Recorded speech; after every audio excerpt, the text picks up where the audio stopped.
and welcome to the final lecture in this course. It's a lecture on Virgil's Aeneid. I see that attendance is low, but for those of you who did come, thank you for coming, and I can promise you a fruitful lecture. Maybe not too exciting, maybe a little bit boring at times, but if you listen to it, there will be important information, useful information for you. Just try to keep away from your cell phones, and we'll see what happens. All right, the Aeneid. Don't let the title frighten you. I mean, Virgil could have chosen a more student-friendly title, but he did not. The epic is called the Aeneid because the main character, Aeneas, the hero is called Aeneas, just like the Odyssey got its title from Odysseus. Aeneas is a mythical hero. He never really existed. He sailed from, in the Aeneid, he sails from Troy to Italy and establishes what later became the city of Rome. And since the Aeneid is about establishing Rome, let me begin this lecture with a brief sketch of the history of this great city. How many of you have been to Rome? Anybody? Eric, great. Anybody? Good, good. Several of you have been to Rome. If you haven't been to Rome, I recommend it. But if you had boarded a plane 2,700 years ago and headed for Rome, there would have been no Rome. You would have found nothing. Rome began as a tiny settlement around 700 BC, and it was surrounded by enemies. Its early history is obscure, but we do know that Rome lived through 500 years of almost continuous warfare, and that it achieved a series of hard-won victories that finally gave it world domination. The Romans themselves were astonished at the spectacular rise of their city and at its unparalleled success. At the time of Virgil's birth in 70 BC, Rome was the one and only world power, but its power was beginning to disintegrate. By the time of Virgil's birth, which is just before the birth of Christ, you had the Roman Empire. Rome controlled the entire Mediterranean area and England and all the way to India, including Lebanon. So our history is tied to that of Rome. Do you know what the ties are? I'll tell you today.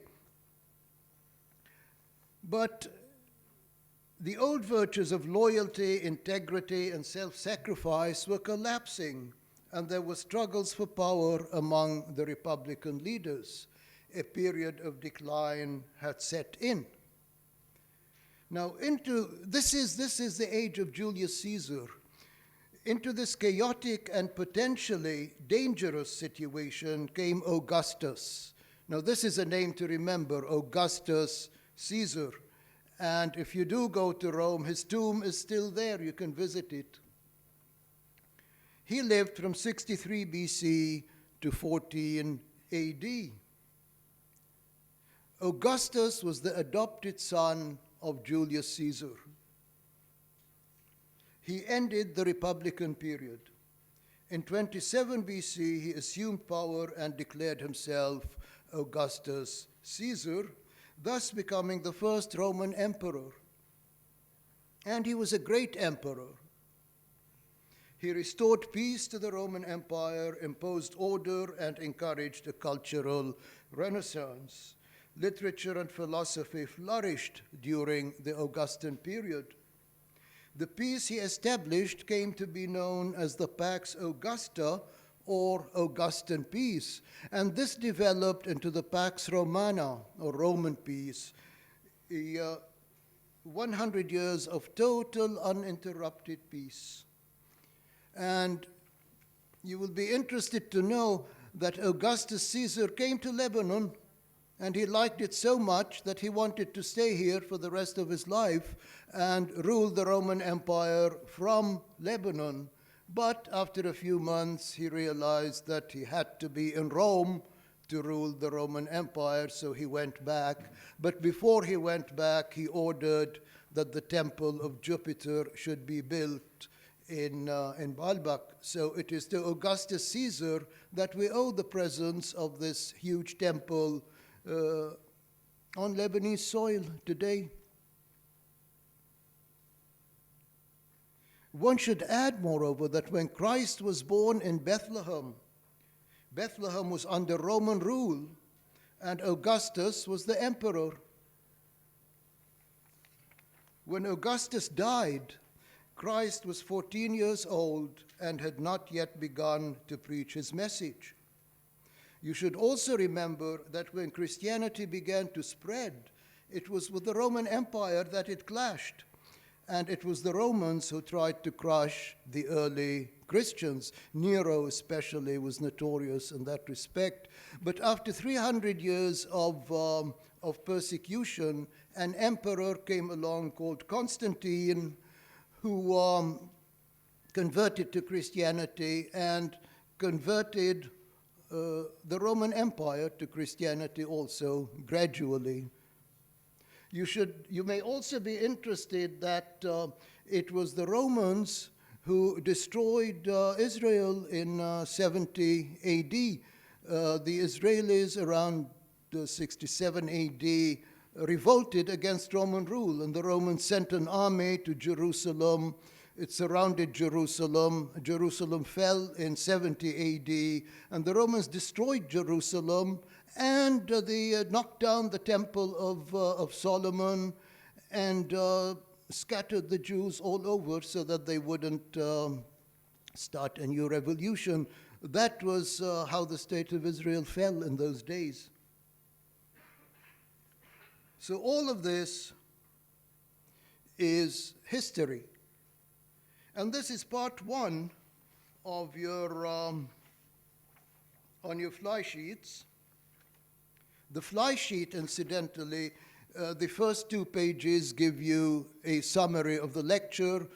Page 3 gives you some central quotations, which I shall read for you and flash on the screen at the same time.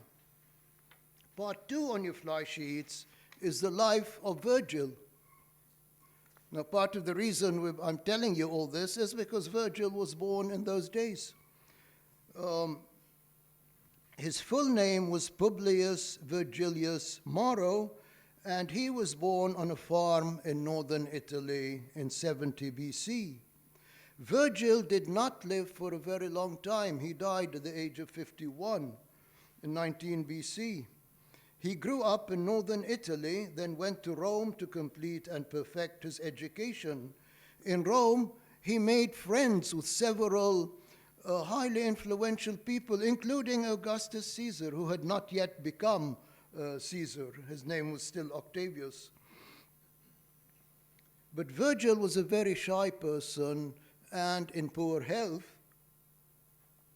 So he returned to his parents' farm in northern Italy and devoted the rest of his life to poetry.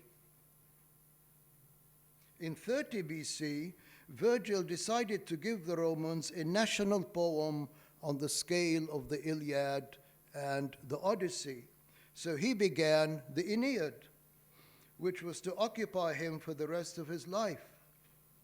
3 years later, his friend Augustus came to power. Augustus gave Virgil protection and encouragement. If you're friendly with an emperor, this tends to work in your favor. So Virgil, by pure luck, was friendly with a person who became the emperor. The virtues of Aeneas in the epic are meant to suggest those of Augustus, And Aeneas as a whole is meant to foreshadow Augustus as Rome produces one hero after the other in its long history. In 19 BC, after the Aeneid was almost complete, Virgil embarked on a trip to Greece, mainly in order to gather information that will allow him to finish and perfect his epic. He never got there. He fell ill on the way and died. Before his death, he ordered, now this is interesting, before his death, he ordered that all existing copies of the Aeneid should be burned. But Augustus Caesar intervened and saved the Aeneid for Rome and for succeeding generations. And the big question you will want to ask yourselves is, why did Virgil want to destroy his epic after working on it for a lifetime? And the answer probably is that he got, the epic praises the Roman Empire. He became so disgusted with the Roman Empire and with the brutality of the Romans that he didn't want to praise them, he just wanted to destroy the epic. Maybe, probably.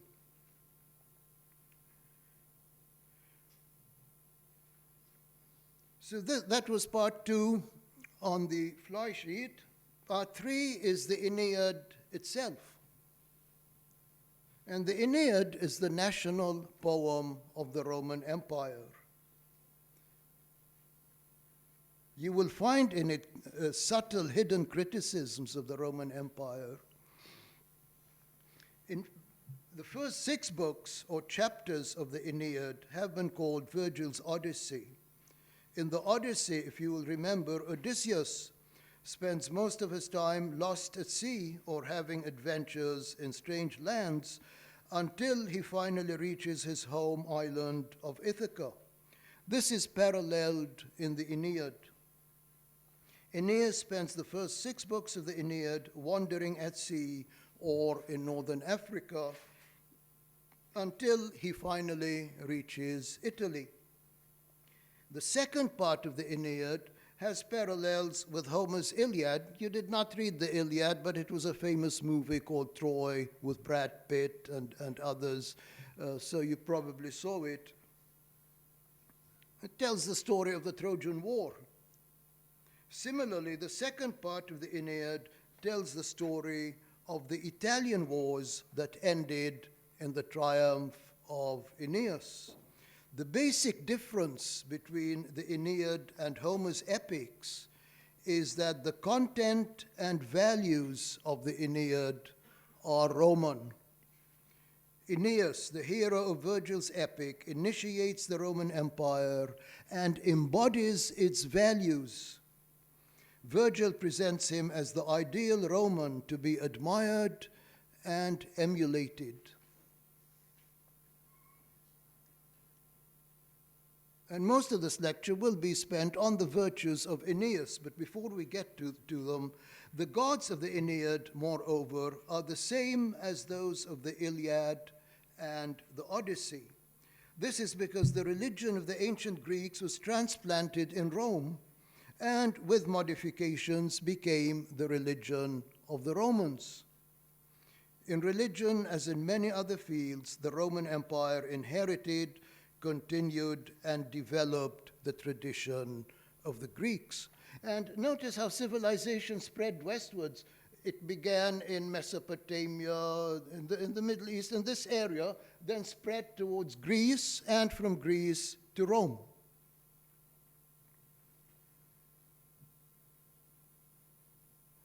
So the Roman gods are basically the same as the Greek gods, but their names are different. Zeus, the father of the gods and the god of thunder and lightning, became Jupiter or Jove. His wife Hera became Juno. Aphrodite, the goddess of love, became Venus. Poseidon, the god of the sea, you spent a lot of time with him earlier, became Neptune. Hermes became Mercury, but the change of name does not apply to everyone. Apollo, for instance, remained Apollo. Now, the main theme of the Aeneid is the history of Rome. In the opening book of the epic, Jupiter relates this history in much detail to his daughter Venus. So Venus sees Aeneas as her son.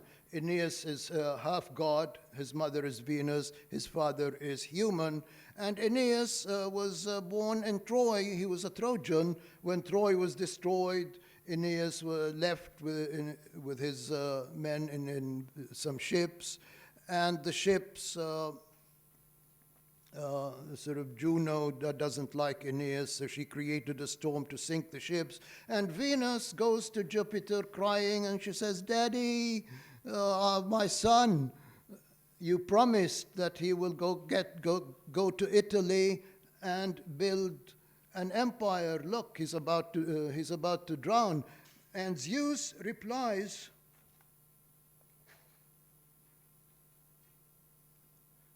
by telling his daughter Venus the history of Rome. It hasn't happened yet, but he has fated it. This is quotation number 1 on your fly sheets, page 3, and it's right there on the screen. Jupiter is speaking. He says, "Then Romulus shall receive the people, wearing with joy the tawny hide of the wolf which nursed him. The walls he builds will be the walls of Mars, and he shall give his own name to his people, the Romans. On them I impose no limits of time or place. I have given them an empire that knows no end. So it has been decreed." So it has been decreed, says Jupiter. The broad history of Rome has been written, and nothing can change it. Now, this is important. The broad history of Rome is fated, but the details are not fated. What is fated is that it's an epic of fate. You have point A and point B. It is fated that you will get from point A to point B, but what happens on the way is not fated. You may have a lot of trouble, or things may go very smoothly. So the details are not fated, but the end result is fated.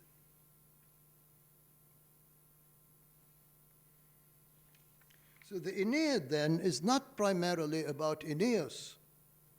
Aeneas' importance is that he occupies a moment of time in the history of Rome. It was Aeneas who initiated the Roman Empire. He planted the seed that was later to become Rome. As Jupiter explains, moreover, Rome's mission is to unite the world and to bring peace to the world. This can be achieved, however, only after centuries of bloody warfare. How can you bring peace to the world? First, you have to unite the world, you have to conquer the world and rule it. For Rome has to conquer the entire world before it can unite it in permanent peace. The price of peace and unity is a tremendous one.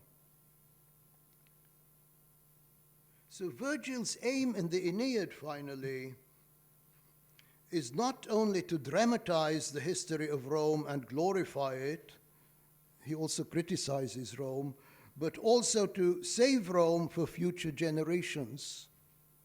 According to Virgil, in the process of becoming great, Rome lost the very virtues which made it great. What makes a country great? The individuals who make up this country make it great. And what are the virtues of those individuals? What are the personality qualities that are necessary for an individual to be great? This is what the Aeneid is about. What are these personality qualities? If you want Lebanon to be great, you as individuals have to be great. If you're not great, don't expect Lebanon to be great. If you are great, then, and there are a lot of you, you can make Lebanon great. And the same is true of Rome, of any country. It's the individuals, the individual building blocks who create a state in the end. So what are the virtues of Aeneas?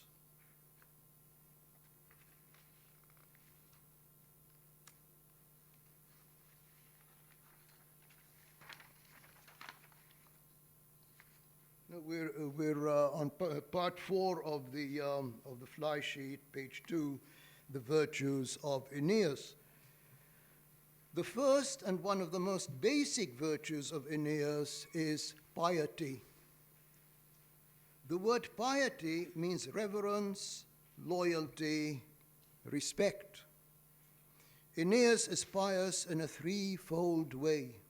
He is pious towards his family, he is pious towards his country, and he is pious towards the gods, with the last as the most important of the three. There is an important passage in Book 2 of the Aeneid that shows this threefold piety in a very clear way. As Troy burns, Aeneas realizes that the battle is lost and decides to withdraw. You've begun reading the Aeneid, I hope. His father, who is very old and unable to walk, asks to be left behind, but Aeneas refuses and insists on carrying him on his back. So this passage shows the threefold piety of Aeneas. Troy falls. Remember the Trojan horse, Odysseus. The Greeks took the city of Troy and destroyed it. Aeneas withdraws with his family and his men, but the father is old and ill, so he has to carry him on his back. The noise of the fires was growing louder and louder through the city, and the tide of flame was rolling nearer. Come then, dear father, up on my back. I shall take you on my shoulders. Your weight will be nothing to me. Whatever may come, danger or safety, it will be the same for both of us. Young Aeolus, his son, can walk by my side, and my wife can follow in my footsteps at a distance. You, Father, take in your arms the sacraments and ancestral gods of our home. I'm fresh from all the fighting and killing, and it is not right for me to touch them till I have washed in a running stream. So you have the threefold piety here. Piety towards the family. Aeneas leaves Troy carrying his father on his back and holding his son by the hand, with his wife walking behind him. Piety towards the country is also apparent, for Aeneas is bloody with the blood of the enemies of Troy, whom he has killed in warfare. He's not running away from war, he just withdraws at the end when he realizes that it's all over. Finally, piety towards the gods is obvious, for Aeneas refuses to leave without taking the idols of the gods with him, and has his father carry them for fear of desecrating them because of his bloody hands and unclean body. Aeneas' piety towards the gods is clear throughout the epic, moreover, for he always submits to the will of Jupiter and cooperates with it. Only once does he forget Jupiter, and only for a short period. This is when he falls in love with Dido. Have you reached the episode of Dido yet? Anybody? You haven't? Anyway, Aeneas, on his way to Italy, Troy is in Turkey. He sails from Turkey to Italy, but there's a storm. It pushes him towards northern Africa.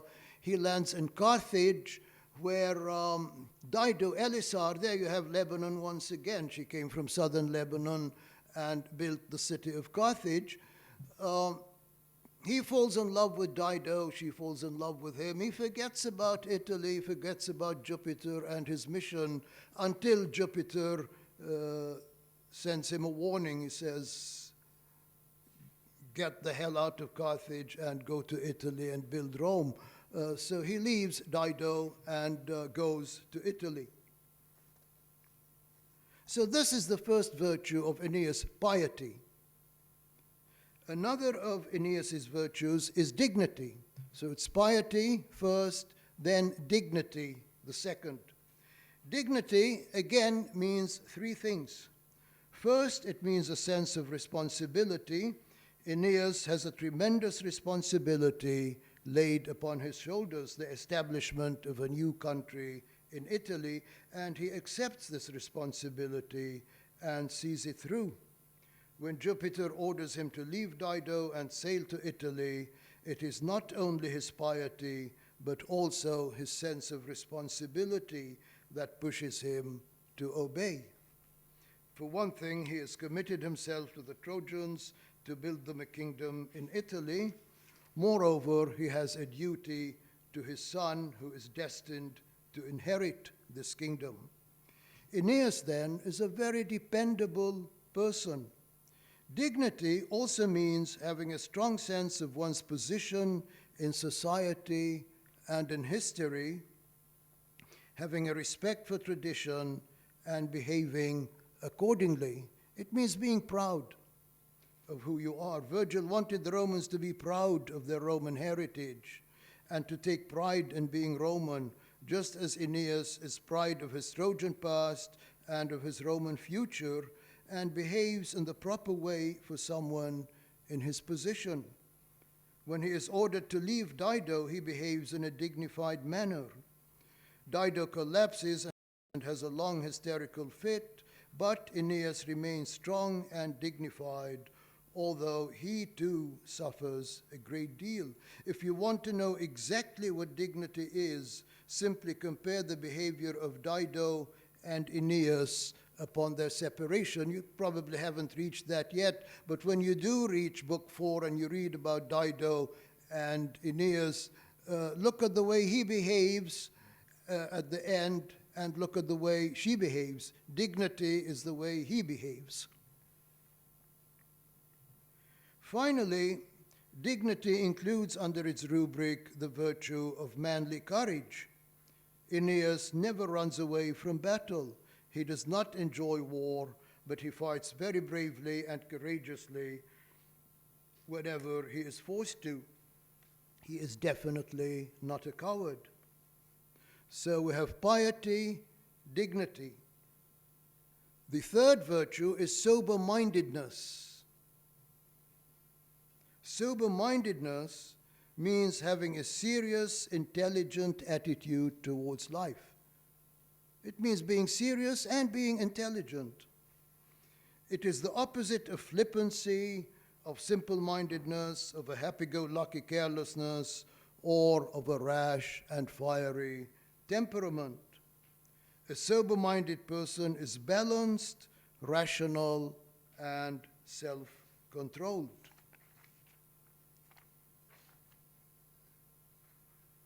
Now, quotation 3 and quotation 5 are examples of sober-mindedness. I'm not going to read them to you because I want to get on with the lecture, but read them as examples of sober-mindedness. Aeneas's fourth virtue is sympathy. So you have now piety, dignity, sober-mindedness. Number 4 is sympathy. Sympathy means a sense of fellowship with all that suffers, a strong feeling of sorrow for suffering humanity. When Aeneas is taken on a tour through Hades, for instance, he feels a strong sense of sorrow for the damned souls who are in torment. Now, in book 6 of the Aeneid, it's a very nice book. Aeneas, because his mother is a goddess, because Jupiter has entrusted him with this huge task, he is given permission to visit the underworld. What happens when you die? We all would love to know. Aeneas wanted to know, and he also wanted to meet the shade of his father who had died. So he is allowed to go into the underworld and find out what happens to the dead. And he discovers that there are two places. One, a bad place for bad people who talk during a CVSP lecture or who fall asleep or whatever. The bad place is made up of several circles, each fitting a a fitting punishment for the sin that was committed on earth. And there's a good place. If you're a good person, when you die, you go to the land of joy, a good place, and that's where he finds his father. Dido, Queen Dido, Elisar, after Aeneas left her, she committed suicide, which is bad.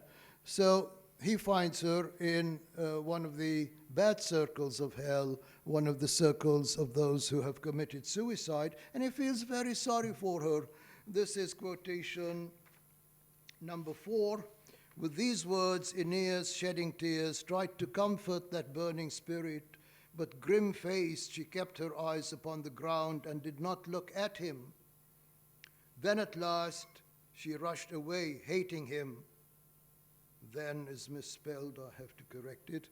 Aeneas was no less stricken by the injustice of her fate, and long did he gaze after her, pitying her as she went.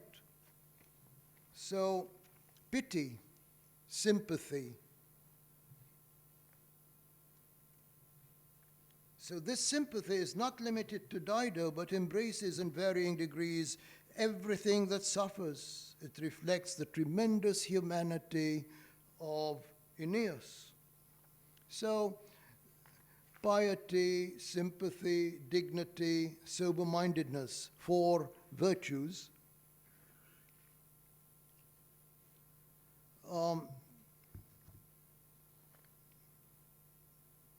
The 5th virtue is one of the most important. Aeneas's 5th and final virtue is Stoicism.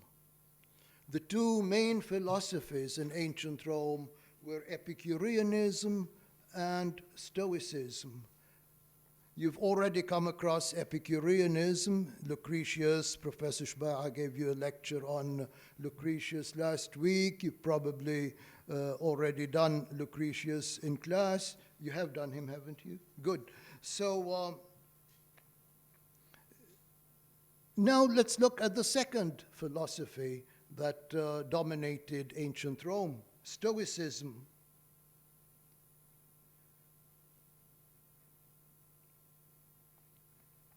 And it's very, very much opposed to Epicureanism.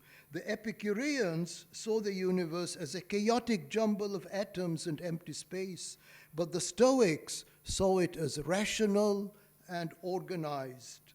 And they believed that there is a rational mind, God, who orders this universe and presides over it.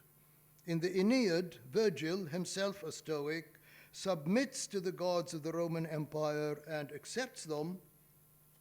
But notice that Jupiter in the epic functions as a rational mind that controls and organizes both the universe and human history. The rise and triumph of Rome is fated, and its object is the ultimate welfare of the entire human race. The Epicureans believed that in order to achieve maximal pleasure, people should avoid public life and public duties, keep away from politics. Look at politics today. It's a major headache if you're going to worry about politics, about what politicians are doing, whether they're going to agree, what they're going to agree on. It can drive you crazy. Give you heart disease or whatever. So, according to the Epicureans, keep away from politics.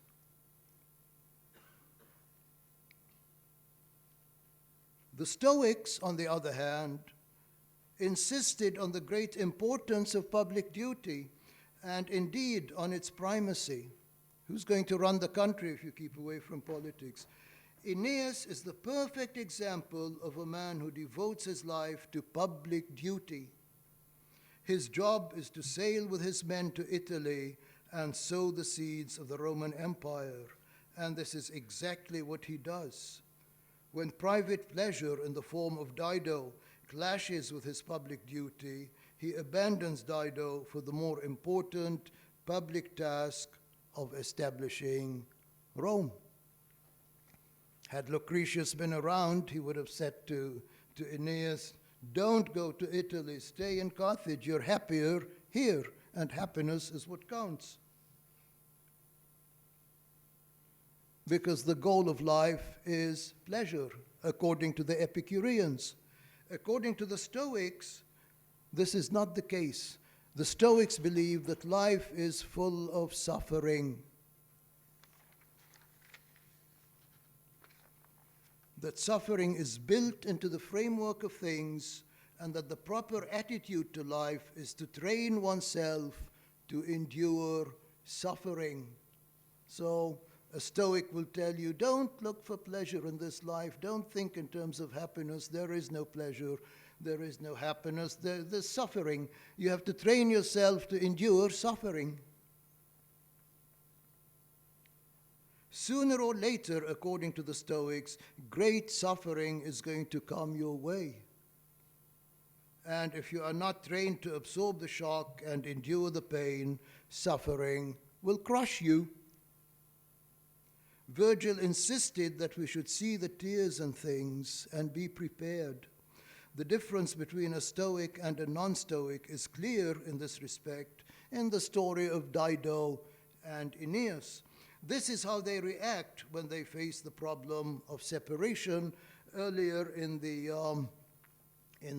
lecture, I told you that when you get to the story of Dido and Aeneas, compare and contrast their reaction when they separate, but you don't have to wait that long. I'll do it for you right now. The quotation number 6, and it's right there on the screen. Her attendants caught her as she fainted and carried her to bed in her marble chamber. But Aeneas was faithful to his duty.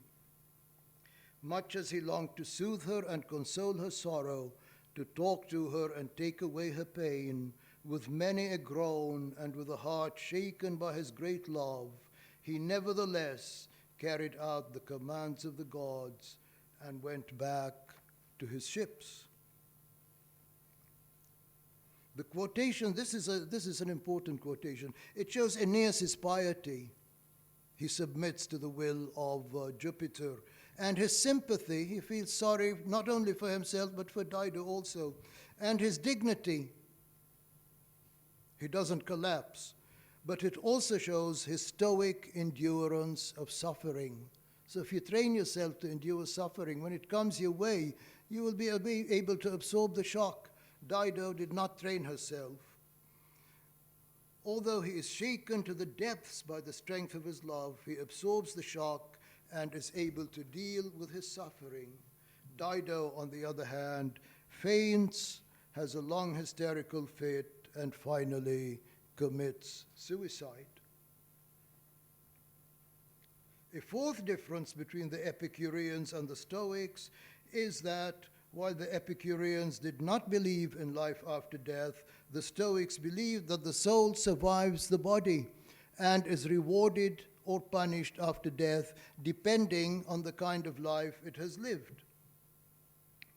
Virgil not only states this belief in the Aeneid, but actually devotes all of Book 6 to giving Aeneas, and you, if you're interested, a guided tour of the underworld. In this underworld, Aeneas finds his father, Anchises, in the land of joy, which is an extremely beautiful place. All the righteous are there, and they foreshadow the future of Aeneas himself. It is to the land of joy that Aeneas will go when he dies.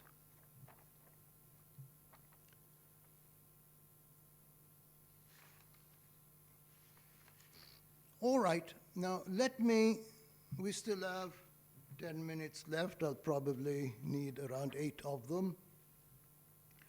So let me end the lecture, finally, by looking once again at the episode of Aeneas and Dido, because before you leave CVSP 201, Virgil has something to say to you. He knew, as we all know, that maybe you're in love, If you're not in love, then you're thinking of falling in love, you're dreaming of falling in love. Love dominates your thoughts. So he has some advice for you on this issue. Although Virgil was a Stoic, he took from the Epicureans one basic idea, the idea that passionate sexual love should be avoided because its pain outweighs its pleasure.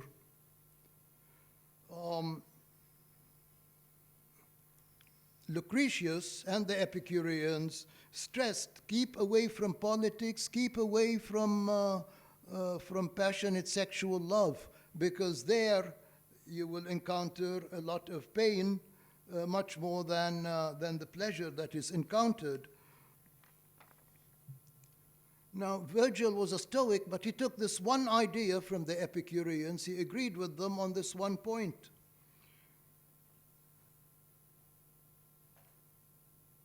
Legend has it that Lucretius committed suicide because he fell in love.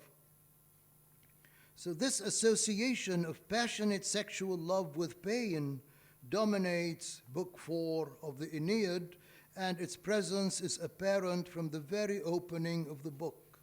Book 4 begins as follows. This is quotation number 7. It's right there on the screen.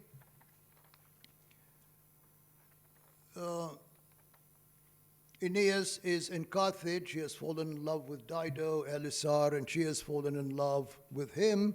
And this is what happens to Dido. But the queen had long since been suffering from love's deadly wound, feeding it with her blood and being consumed by its hidden fire. Aeneas's features and the words he had spoken had pierced her heart, and love gave her body no peace or rest. Love is described as a hidden fire and a deadly wound torturing its victim. The distress of being in love allows Dido no peace or rest. Her former tranquility is destroyed. A couple of pages later, Dido is described as follows. Again, this is the final quotation, quotation number 8. It's right there. Dido was on fire with love and wandered all over the city in her misery and madness, like a wounded deer which a shepherd hunting in the woods of Crete has caught off guard, striking her from long range with steel-tipped shaft. The arrow flies and is left in her body without his knowing it. She runs away over all the wooded slopes of Mount Dicta, and sticking in her side is the arrow that will bring her death.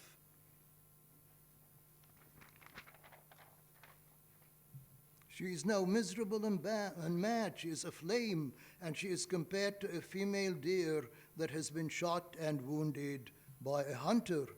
The wound is so painful that the deer has to run back and forth all the time in a vain attempt to alleviate her suffering. This,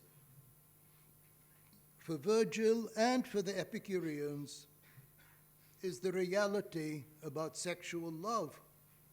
And this is something that Freud warned about. He said that the most wonderful experience that a human being can have is falling in love, loving and being loved. But also the most miserable experience you can have is not to be loved in return when you fall in love. Although there is pleasure for both Dido and Aeneas after they come together, this pleasure is short-lived. They soon discover that they have to separate, and the suffering resumes. Aeneas, who is a Stoic, is able to absorb and transcend his suffering, but Dido, untrained in Stoic endurance, suffers on such a massive scale that she finally kills herself to end the pain. So what does this mean? Lead a celibate existence, do not marry, do not have anything to do with the opposite sex? No. This is not to say, of course, that Virgil was against sex and marriage. There are 3 women in Aeneas's life. His first wife, Creusa, who dies in Troy, Dido, and his second wife, Lavinia, whom he marries in Italy. Cruiser gives him a son, while Lavinia helps him to unite the Latins and the Trojans. So the function of sex and marriage is to provide children and to bring people closer together. It is only passionate sexual love, not sex itself, that Virgil condemns. And this ends the lecture. Good luck on your final exams. Thank you.